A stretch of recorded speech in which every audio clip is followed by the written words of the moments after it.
Halo semua, Assalamualaikum warahmatullahi wabarakatuh. Perkenalkan, nama saya Pita Sari Putu Zahra dari program studi akuntansi S1 dengan NIM 125241045 dari program studi akuntansi Fakultas Ekonomi dan Bisnis dari Universitas Selatan Samasiro. Baiklah, di sini saya akan mempresentasikan tentang PT Surya Kencana. Nah, di sini PT Surya Kencana itu perusahaan manufaktur yang memproduksi peralatan elektronik rumah tangga dan telah beroperasi selama 15 tahun. Nah, dan untuk saat ini, perusahaan PT Surya Kencana itu ingin melakukan penawaran umum di IFO yang bertepatan di Bursa Efek Indonesia. Oleh karena itu, laporan keuangan harus diaudit oleh KAP.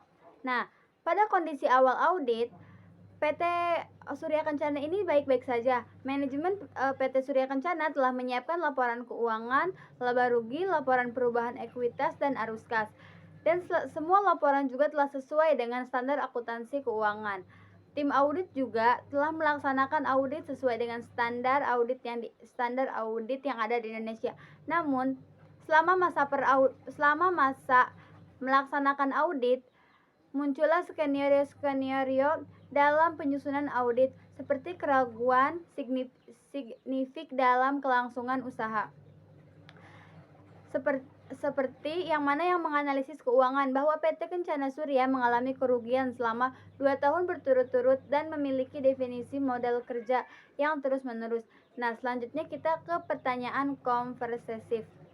Nah, soal yang pertama adalah laporan wajar tanpa pengecualian standar. Di sini ada 7. Yang pertama, judul laporan. Judul laporan menunjukkan standar auditing mensyaratkan bahwa laporan harus diberi judul independen, sebagai contoh laporan audit independen. Yang kedua, ada alamat laporan audit. Ini menunjukkan kepada perusahaan, para pemegang saham, atau dewan direksi perusahaan. Yang ketiga, ada paragraf pendahuluan dan paragraf pertama. Ini menunjukkan bahwa kantor akuntan publik yang bersangkutan telah melaksanakan audit. Yang keempat, ada tanggung jawab judul. Ini meliputi pemilihan prinsip-prinsip akuntansi yang tepat. Yang kelima, ada tanggung jawab auditor. Tanggung jawab auditor melaksanakan sesuai dengan standar auditing yang berlaku umum, menguraikan ruang lingkup audit, dan menunjukkan bahwa auditor yakin bahwa audit yang tepat telah diperoleh untuk mendukung pendapat auditor. Yang keenam, ada nama dan alamat KAP.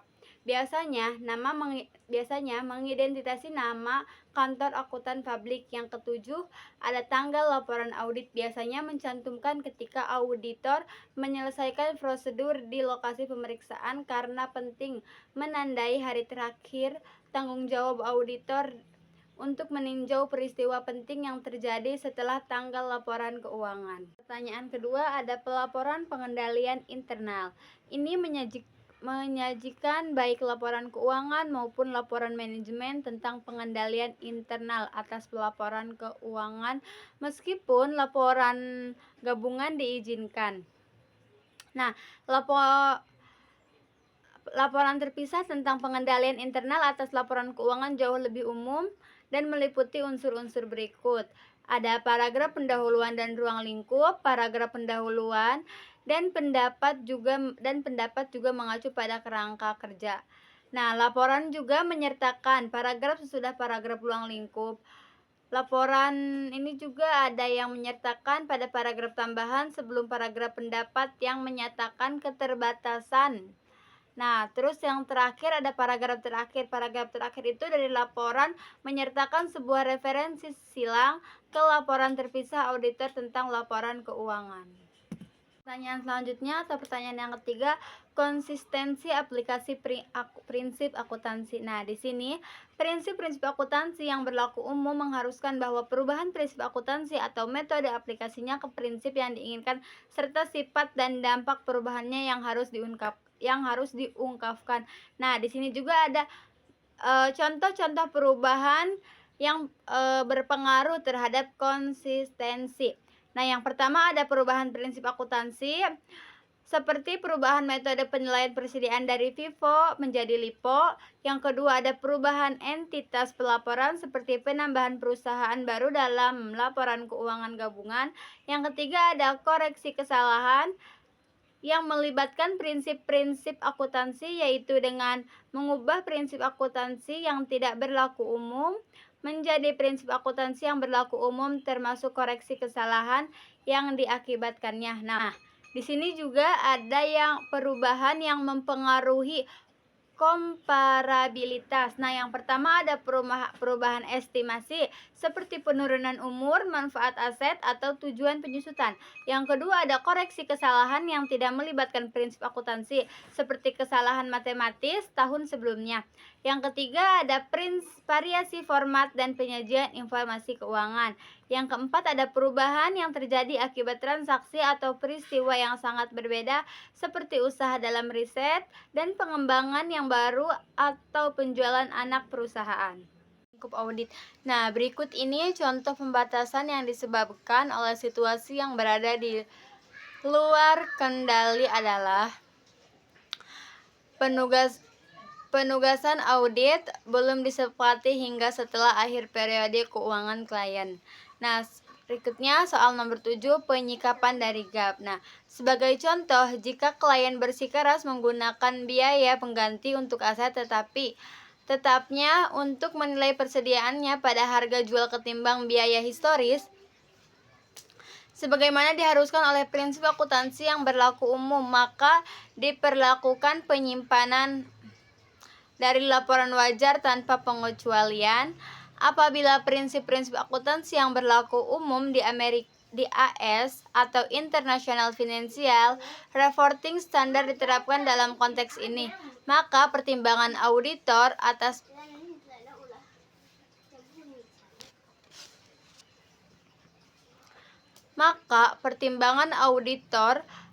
memadainya seluruh pengungkapan informatif termasuk catatan kaki secara khusus sangat penting. Nomor 8 ada di independensi auditor. Jenis laporan audit yang wajib dikeluarkan terlepas dari materialitas adalah pendapatan tidak wajar atau adverse opinion.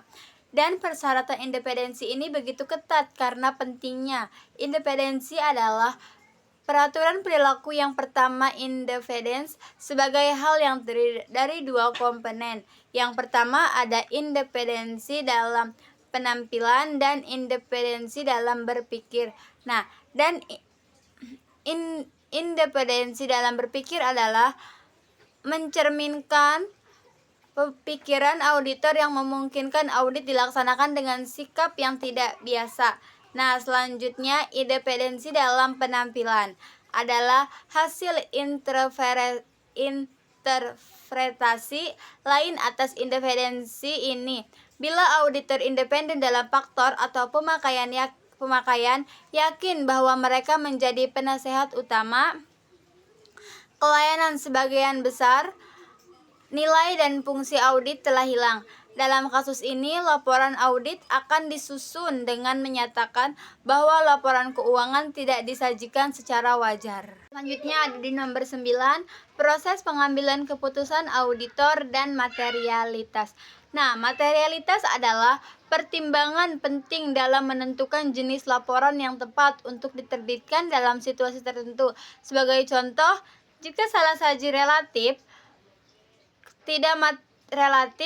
tidak material terhadap laporan keuangan suatu entitas selama periode berjalan, maka tepat untuk menerbitkan pendapat wajar tanpa pengecualian. Nah, contoh umumnya adalah membebankan segala perlengkapan kantor, bukannya membukukan sebagian yang belum digunakan ke dalam persediaan karena jumlahnya tidak signifikan. Nah, soal yang ke-10, lebih dari satu kondisi. Nah, lebih dari satu kondisi ini adalah paragraf pertama dari tanggung jawab auditor dimodifikasi untuk menunjukkan bahwa auditor tidak dapat memperoleh bukti yang cukup dan tepat